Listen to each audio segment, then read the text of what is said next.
آج اگست کی 5 تاریخ ہے، سال کا 217واں دن، اور اس برس کے ختم ہونے میں 148 دن باقی ہیں۔ یا اللہ تیرا شکر کہ تو نے آج کا دن دکھایا، اندھیری رات سے روشن صبح کو نکالا، اور مولا کریم ہمیں سارا دن گناہوں سے محفوظ فرمانا۔ 5 اگست 1914 دنیا کی پہلی الیکٹرک سگنل کسی سڑک پر لگایا گیا۔ یہ امریکی ریاست اوہیو کے شہر کلیولینڈ میں نصب کیا گیا تھا، اور ٹریفک سگنل ویسے تو برطانیہ کی ایجاد ہے، اور سب سے پہلا سگنل 10 دسمبر 1868 کو برٹش ہاؤس آف پارلیمنٹ کے سامنے لگایا گیا۔ یہ ایک ریلوے انجینئر تھے، جے پی نائٹ، یہ ان کی اختراع تھی۔ رات کے وقت پٹرول سے جلنے والے سگنل لگائے گئے تھے، اور دن کو جو تھے وہ بغیر پٹرول کے چلتے تھے۔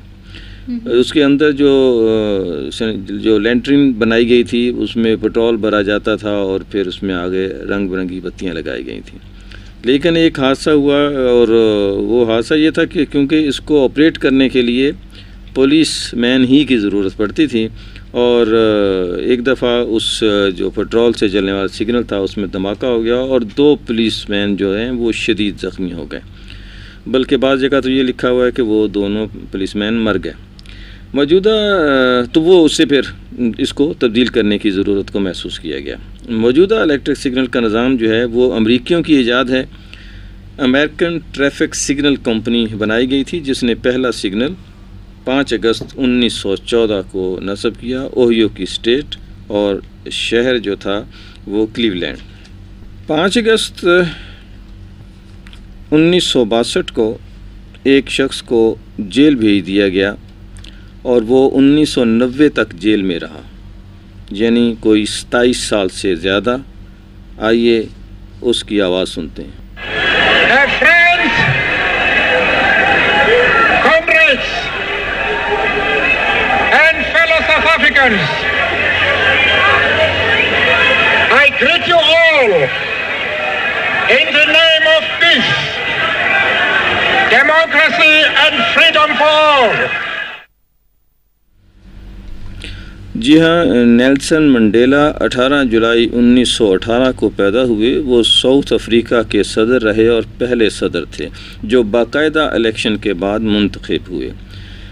منڈیلا جو ہے اس کو اس اذیت بھری زندگی کے بعد جو عزت ملی اس کا شمار بھی ناممکن ہے۔ کوئی 250 بین الاقوامی ایوارڈ جو ہیں وہ ان کو دیے گئے، جس میں نوبل پیس پرائز بھی شامل ہے۔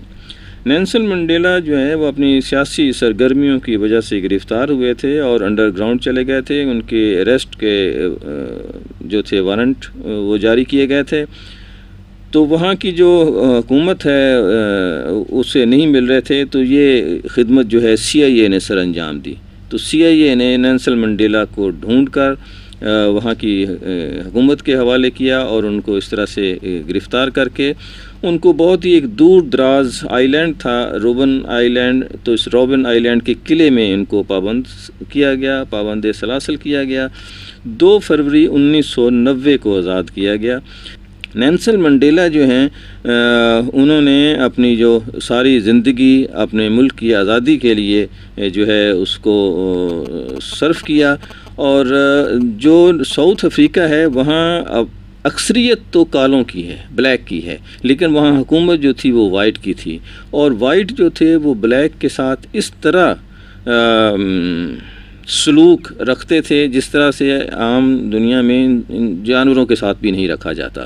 وہاں بے شمار چیزیں اس وقت بھی نیٹ پہ مل جاتی ہیں۔ پارک ایسے تھے جس میں لکھا ہوا تھا کہ black and dogs are not allowed. اسی طرح سے بہت سارے ہوٹلز ایسے تھے جہاں کالوں کو داخلے کی اجازت نہیں تھی، تو بلیکس کے ساتھ بالکل ہی غیر انسانی سلوک کیا جاتا تھا۔ اسی کے خلاف جو ہے وہ نیلسن منڈیلا نے آواز اٹھائی، اور آخر ان کو جیل کی سزا بھگتنی پڑی، لیکن 27 سال کے بعد انہیں کامیابی حاصل ہوئی، اور انہوں نے اپنے ملک کو آزادی کا معجزہ سنایا۔ ان کی آواز میں ایک تھوڑا سا اقتباس ہے جنہوں نے ٹالرنس پہ بات کی ہے۔ ٹالرنس ایک ایسا موضوع ہے جو ہر مذہب میں بہت زیادہ اس پہ گفتگو بھی کی جاتی ہے، خاص طور پر موجودہ دور میں بھی، اور نیلسن منڈیلا کی قوم نے جس طرح سے ٹالرنس کا اور خیال کیا، شاید اس کی مثال کہیں اور نہیں ملتی. صحیح. No one is born hating another person for the color of their skin, religion, or background. Hatred and intolerance have to be learned. Even in the grimmest times, I have seen glimmers of humanity which reassured me that man's goodness is a flame that can never be extinguished. جی یہ tolerance کے بارے میں ایک بہت ہی زبردست سی سمجھیں کہ quotation کہہ لیں جو آپ نے انہی کی آواز میں سنی، اور جو بنیادی بات نیلسن منڈیلا نے کی وہ یہ ہے کہ سکن کی بنیاد کے اوپر کوئی بڑائی یا اچھائی یا کسی سے نفرت کی اجازت نہیں دی جا سکتی، اور کوئی بھی جو ہے وہ یہ سیکھ کر مادر پیدر نہیں آتا کہ اس کو جو ہے نفرت کرنی ہے دوسروں سے.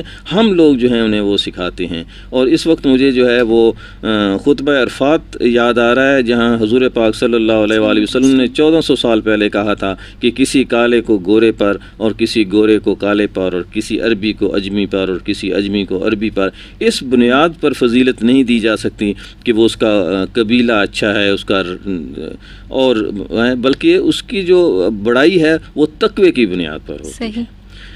بہرحال یہ آج کے حوالے سے ایک بات تھی. اور آج ایک ملک ہے جی برکینا فاسو، اس کا یوم آزادی ہے. اس ملک نے 5 اگست 1960 کو فرانس سے آزادی حاصل کی. ویسٹ افریقہ کا ایک ملک جسے مختصراً برکینا کہا جاتا ہے، اور اس کی سرکاری زبان جو ہے فرینچ ہے. برکینا کے لوگوں کو یوم آزادی مبارک ہو آج.